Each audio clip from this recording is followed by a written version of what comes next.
बिस्मिल्लाहिर्रहमानिर्रहीम अस्सलाम वालेकुम नाज़रीन, मैं हूं मलिक शाज़िब तारिक और आप देख रहे हैं एसपी न्यूज़ एचडी चैनल। बहुत शुक्रिया आपने हमारे इस नए व्लॉग को देखने और सुनने के लिए अपना कीमती वक्त निकाला।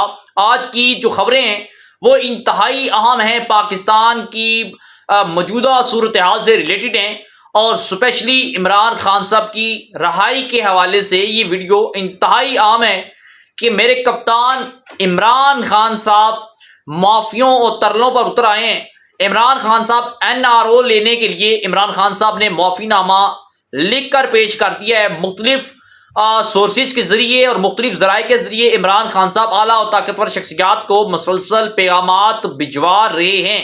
इस वक्त अटक जेल में जहां पर इमरान खान साहब उनको पाबंद सलासल किया गया हुआ है, जहां पर इमरान खान साहब इस वक्त कैद हैं अटक जेल की चार दीवारी के अंदर, काल कोठरी के अंदर, जहां पर कोई सहूलियात नहीं है।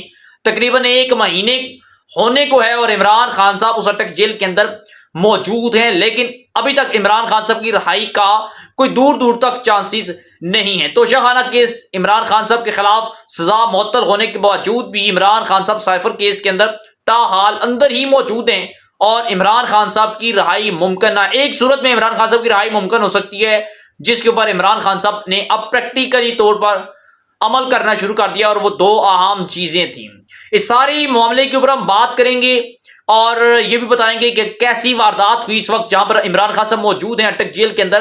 कैसी लर्जाखेज वारदात हुई कि कप्तान इमरान खान कांप उठा है और army chief general Asim Munir के हवाले से और साबिक army chief general Qamar Javed Bajwa के हवाले से बड़ी अहम एक्सक्लूसिव किस्म की डिटेल्स हम तक पहुंची हैं। इन तमाम डिटेल के ऊपर हम एक एक करके बात करेंगे, लेकिन आगे बढ़ने से पहले मैं अपने नाजरीन से गुजारिश करूंगा कि अगर आप हमारे चैनल पर पहली बार आए और अभी तक सब्सक्राइब नहीं किया और लाजमी से कर लीजिएगा ताकि हमारी हर आने वाली नई वीडियो, नया व्लॉग आप तक बर वक्त पहुंचता रहे। इसी तरह हमारा और आपका ये साथ हमेशा हमेशा के लिए बरकरार है। इसकी नाज़रीन किराम, इस वक्त पाकिस्तान का एक ऐसा इलाका है जहां पर बिल्कुल समझे कि तबलीग जंग वहां पर बच चुका है। वहां पर दफा 144 नाफिज होने के बावजूद, वहां पर पुलिस की एक बारी नफरी तैनात होने के बावजूद वो इलाका ताहाल अमनो मान की सूरत हाल वहां बरकरार नहीं हो रही थी। इस सारे मामले के बाद वहां पर फौज तलब कर ली गई और फौज को पूरा इलाका सौंप दिया गया। फौज को कह दिया गया कि आप इस मामले को देखें, इस हालात को कंट्रोल करें, इस इलाके के लोगों के अंदर अमनो मान मिलाएं।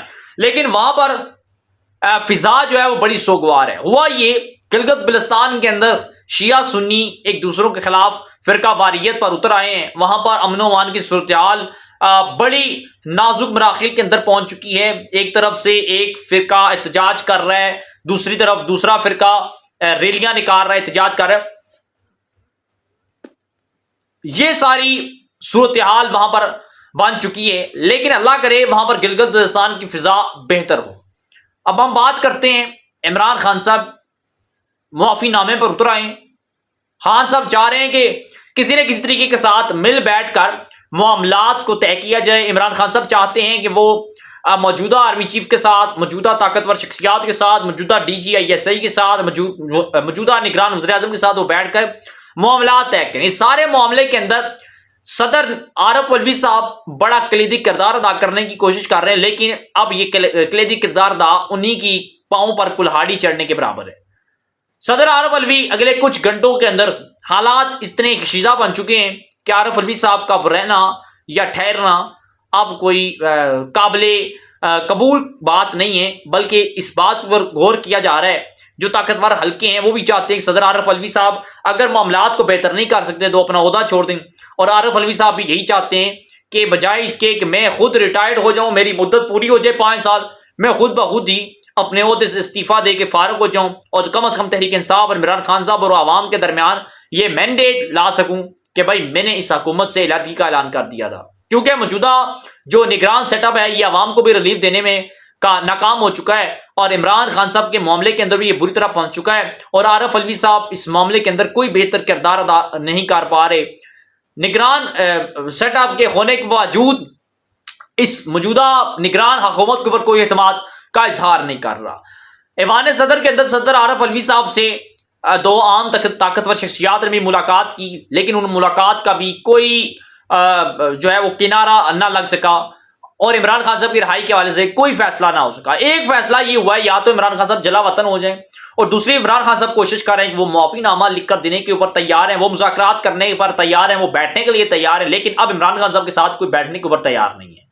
अब खान साहब के पास आखिरी रास्ता जलावतनी का है, जिसके ऊपर तमाम तर सियासी जमातें भी मुत्तहिद हो चुकी हैं कि अगर इमरान खान साहब जलावतन होते हैं तो हमें कोई इतराज नहीं है। खान साहब की जलावतनी के ऊपर तमाम सियासी जमातें एग्री हो चुकी हैं, चूंकि इन्हें पता है कि इमरान खान साहब इस मुल्क से माइनस इमरान खान साहब होंगे, माइनस तहरीक इंसाफ होगी, माइनस तहरीक इंसाफ इमरान खान साहब होंगे, तब जाके इन सियासी जमातों को इस मुल्क के अंदर और इलेक्शन के अंदर अपना मायार और वकार मिल सकेगा। तहरीक इंसाफ ना हुई, नून लीग इक़्तिदार के अंदर आ गई, समझिए पाकिस्तान पीपल्स पार्टी इक़्तिदार के अंदर है, बाकी सियासी जमातें इक़्तिदार के अंदर है। अगर पीपल्स पार्टी इक़्तिदार के अंदर आती है तो नून लीग समझेगी, नून लीग के लोग समझेंगे कि वो इक़्तिदार के अंदर है। क्योंकि इस मुल्क के अंदर दो बड़ी सियासी जमातें हैं, अगर वो इमरान खान साहब को माइनस कर दें, तहरीक इंसाफ को माइनस कर दें, पीछे दो ही बड़ी सियासी जमातें बचती हैं, और दोनों सियासी जमातों का ख्वाब है कि इमरान खान साहब सियासत से आउट हो जाए। इसमें कोई दो राय नहीं है। अगर इमरान खान साहब इलेक्शन के अंदर मौजूद होते हैं, इंतखाबात में हिस्सा लेते हैं, अगर इमरान खान साहब फर्द वाहिद के तौर पर पाकिस्तान की तमाम नशिस्तों के ऊपर इलेक्शन लड़ते हैं, तो ये बाकी सियासी जमातों को भी पता है कि इमरान खान साहब इन तमाम सियासी जमातों के ऊपर तकरीबन 1 से 2 छोड़ के बाकियों के ऊपर क्लीन स्वीप करने की सलाहियत रखता है। चूंकि इस वक्त अवाम के अंदर इमरान खान साहब का मैंडेट चल रहा है, इमरान खान साहब का सिक्का अभी तक चल रहा है, लेकिन इमरान खान साहब माफीनामों के ऊपर आ गए हैं और अगले कुछ दिनों तक आसार ये बन चुके हैं जलावतन हो सकते हैं, और सारे मामले के ऊपर इस गेम चेंज प्लान के ऊपर काम किया जा रहा है। इमरान खान साहब इस वक्त अटक जेल के अंदर मौजूद हैं, बिल्कुल हिल चुके हैं, बेकाबू हो चुके हैं, घबराहट का शिकार हो चुके हैं, खौफजदा हो चुके हैं। वो चाहते हैं कि अब इन्हें जल्द से जल्द जेल से बाहर निकाला जाए, लेकिन अगर इमरान खान साहब अपने तौर तरीके के साथ और कानूनी जंग लड़के बाहर आते हैं, तकरीबन 1 महीने का मजीद वक्त इमरान खान साहब को जेल के अंदर गुजारना होगा, और 1 से 1.5 महीने के बाद इमरान खान साहब बाहर आ सकते हैं। लेकिन इमरान खान साहब शायद इतना लंबा अरसा मजीद जेल के अंदर ना गुजार सके, उससे पहले मामलात तय पा जाए और इमरान खान साहब बाहर आ जाए। इमरान खान साहब कोशिश कर रहे हैं या तो वो माफीनामा लिख कर ले लें, या फिर वो अदारों के फेवरेट बन जाए। अगर इमरान खान साहब अदारों के फेवरेट बनते हैं तो दोबारा इक़्तिदार के अंदर चांसेस होंगे, लेकिन हालात ये हैं कि वो एक या तो अब आर्मी है या इमरान खान साहब हैं। तो इमरान खान साहब हालात ये लगते हैं कि इमरान खान साहब अब बाहर नहीं आएंगे। अगर बाहर आएंगे तो पाकिस्तान के अंदर नहीं रहेंगे, बल्कि बैरूने मुल्क रहेंगे। खबरें चल रही हैं कि आर्मी चीफ साहब इस सारे मामले को देखने के लिए अटक जेल पहुंच चुके हैं, तो ऐसी कोई खबर नहीं है, ना ही अटक जेल पहुंचे हैं, ना इमरान खान साहब से मुलाकात हुई है, ना ही इस हवाले से कोई खबर है।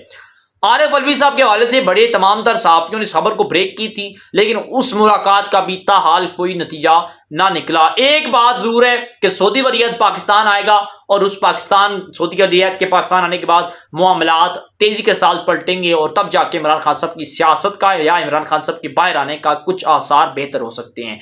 नाज़रीन, इस सारे मामले के ऊपर आप क्या राय देते हैं जरूर दीजिएगा, कमेंट सेक्शन में अपने ख्यालात का इज़हार कीजिएगा, अपनी दुआओं में हमें याद रखिएगा। हमें इजाजत, अल्लाह हाफिज़।